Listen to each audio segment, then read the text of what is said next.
Welcome to this week's Confessions of a Fitness Professional. I'm your fit host, Andra Anderson, certified personal trainer and group fitness instructor since 2009.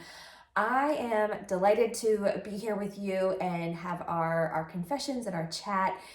This week's confession comes at a perfect time of the year, actually really any time of the year, but I'm filming this, I'm sharing this information around the middle of January, which has kind of a special place in the heart of all fitness professionals and instructors because it is typically the time that those who come with a renewed energy in January and set all of these goals start to decline in their goals. So this is sort of nicknamed Quitters Week. And the idea behind that is people get really excited to go hard, give it all or nothing, all of this really great energy around the first week of January. And then they realize that that amount of energy, that amount of time, that amount of effort is too much. And so a lot of times you see people just quit altogether. And it's not a great thing. And I really want to come and chat about this idea of no days off for a couple of reasons in a couple of different ways.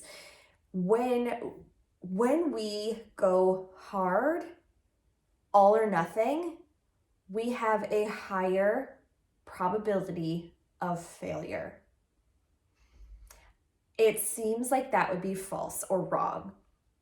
But let's just imagine this. You are taking a break during the holidays. There's so much happening that your fitness and wellness sort of take a back burner because you want to indulge, you want to go to all the parties and events, and there's so many shows, and if you have children, there are different performances that you have to go to. So it seems like every evening, particularly from the middle of November through the end of December, is just booked with family things, with obligations, with events and parties and things like that. So you're taking care of yourself or allowing yourself to have time to move your body, to work out, to visit the gym, to go to studios, to go to classes, starts to sort of dissipate. And you promise yourself, okay, come January 1st, we're going to get back on track. We're going to do this.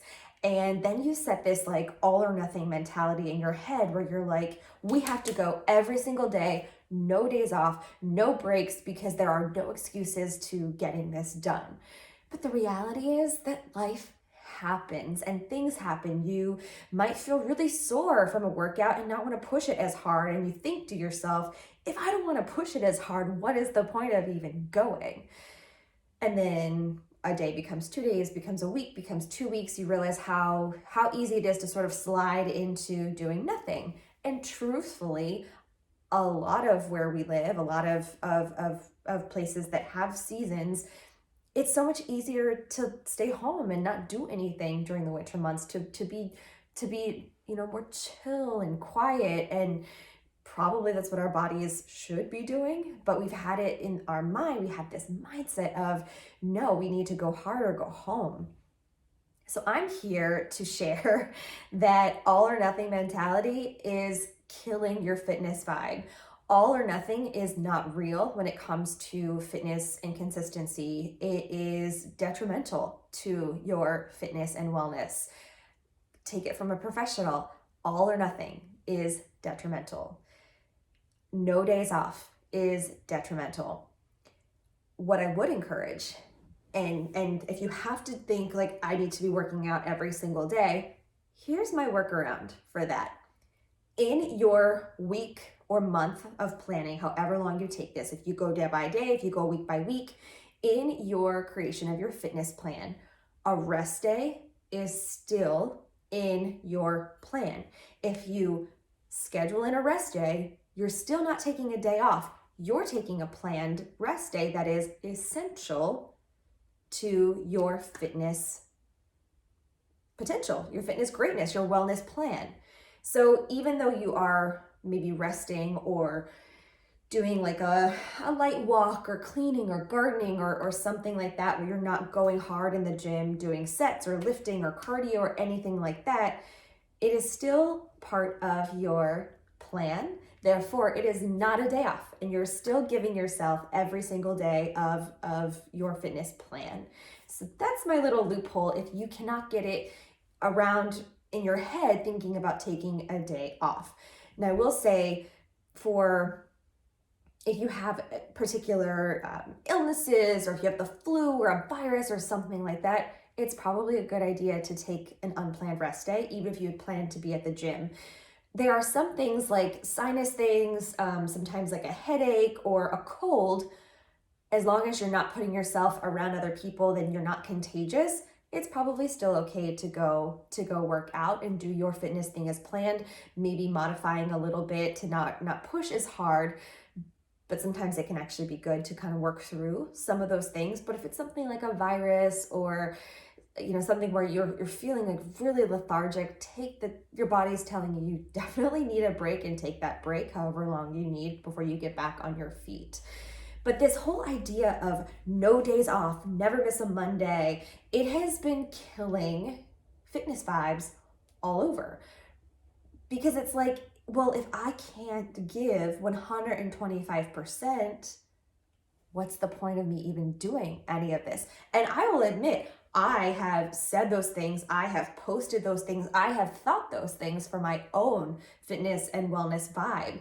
And I found when I stopped saying those things, when I stopped telling myself those things, my fitness and endurance and wellness has just increased, and my overall perception of myself and my fitness has increased.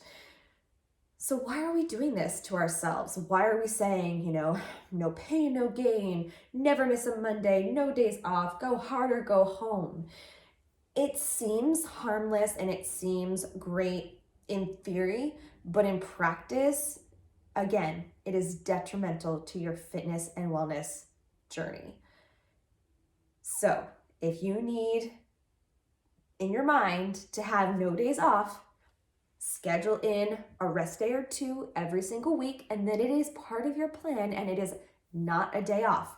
It is a purposeful rest day. I highly recommend a rest day after a particularly challenging lifting session or a really high intense cardio session. Give your body the time that it needs to heal. Now, what is a rest day? That is another controversial topic. I don't think a rest day is always just like comatose on the couch, eating crisps. Like, sometimes your mind and your body need a day like that, and listen to yourself and take it as you need. But a rest day could be, okay, today's the day that I'm going to clean out the attic or the garage, or today's the day that I'm going to take a slow exploration walk with my dog and let him or her sniff everything and stop when we need to. Or maybe it is you're gonna go run errands that day. So it's not necessarily like you're just, horizontal all day. But again, no bad feelings if you need. I take days like that. I need days like that too. We all need days like that. But if you're taking a planned rest day and you're feeling antsy, like I should be like working out, I should be doing something, give yourself something else purposeful to do, and keep up that neat movement, where you're not doing like a set or a cardio, class or something like that, but you're still moving your body, whether it's cleaning or cleaning something out, or walking your animal, or moving around in a yard, anything like that. So again, if you need that mentality of no days off, give yourself those planned rest days. Now, the other side of no days off for my friends who are in the fitness profession or thinking about breaking into the fitness profession, it is tough as an entrepreneur to take a day off, because usually when we take a day off, that means that we are not earning anything. If you are a personal trainer or a group fitness instructor who makes their living by teaching classes or hosting clients, taking a day means you are actually losing income because you are unable to teach that day. I had a really hard time with this when I first started as a fitness professional because I thought my worth was directly tied to how many classes I was teaching, how much money I was able to make, how many people were coming to my classes regularly. And even there was a point where I believed that it was tied to how many sessions I could teach in a day. And it's still, that's not my mentality anymore, but this is still an issue for fitness professionals because if you want to take a break, you are actually taking a break. You're not necessarily hosting clients. Maybe I figured out a couple of loopholes. I will host groups. I offer virtual classes that I've already completed, I've already filmed, and I can sell those while I'm taking a break. But your business is never really turned off. You're still answering client questions, you're still taking text messages, Facebook messages, phone calls, emails. Yeah, you could set your inbox to be like out of office or post all over your social medias out of office. I'm gonna let you in on a secret. People still try to connect with you because they're living their lives and they're trying to figure out their stuff, while you're taking a break. Just because you're taking a break doesn't mean the whole world is shutting down. So that's something I always encourage new fitness professionals to think about. Even though you might be an entrepreneur and you are working for yourself, you're still serving your clients, and your time off is not necessarily their time off. So they might still reach out to you. And that's okay. I think it's okay to let a comment or a question or an inquiry sit for a few days if you're not working. But I can understand how you want to like jump on it and be there for everybody. And sometimes I get into this idea of, if I'm not offering a class, or if I'm canceling too many classes, or if I'm not teaching regularly enough, I will lose clients.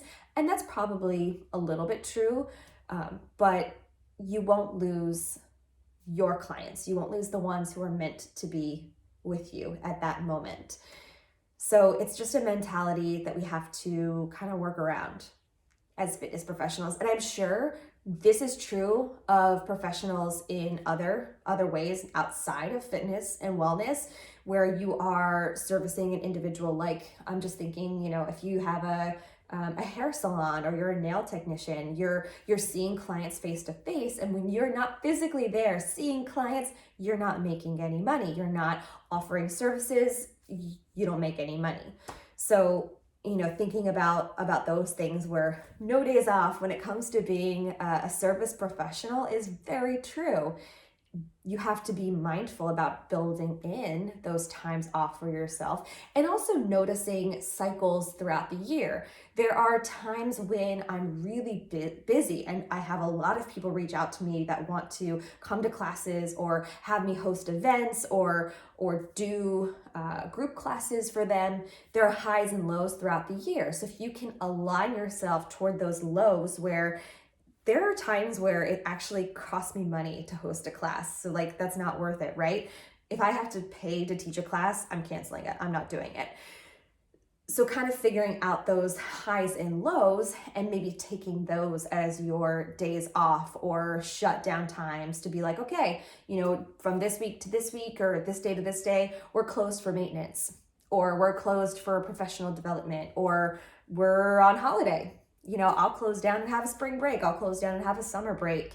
You have to kind of build those things in for yourself, just as we do with our overall movement, fitness and wellness as an individual. You might want to build in those breaks for yourself as well.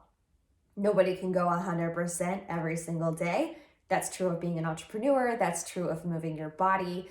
We shouldn't, right? We should have kind of highs and lows throughout the year, or, kind of keeping toward that middle line where it's not necessarily a high or a low. It's just a little bit of consistency.